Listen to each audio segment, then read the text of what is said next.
the still unknown relationship between what we call the unconscious psyche and what we call matter, a mystery with which psychosomatic medicine endeavors to grapple.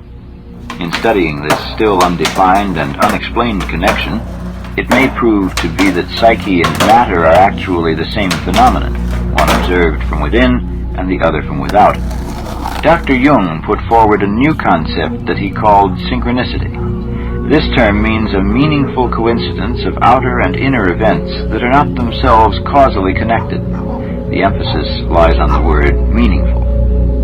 If an aircraft crashes before my eyes as I am blowing my nose, this is a coincidence of events that has no meaning.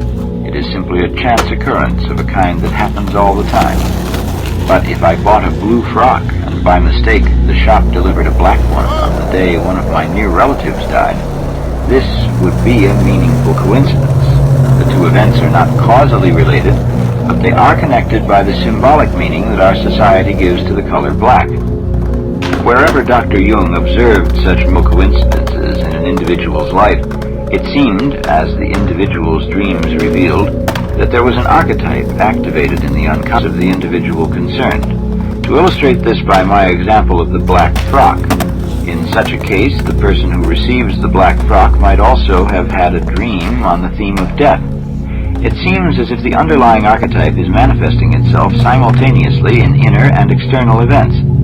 The common denominator is a symbolically expressed message, in this case, a message about death.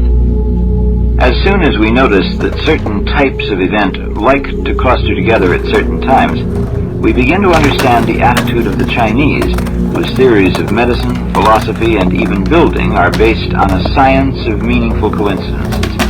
The classical Chinese texts did not ask what causes what, but rather what likes to occur with what. One can see much the same underlying theme in astrology and in the way various civilizations have depended on consulting oracles and paying attention to omens. All of these are attempts to provide an explanation of coincidence that is different from one that depends on straightforward cause and effect.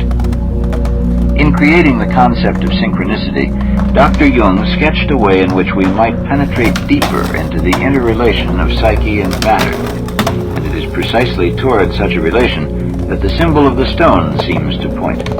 But this is still a completely open and insufficiently explored matter with which future generations of psychologists and physicists must deal.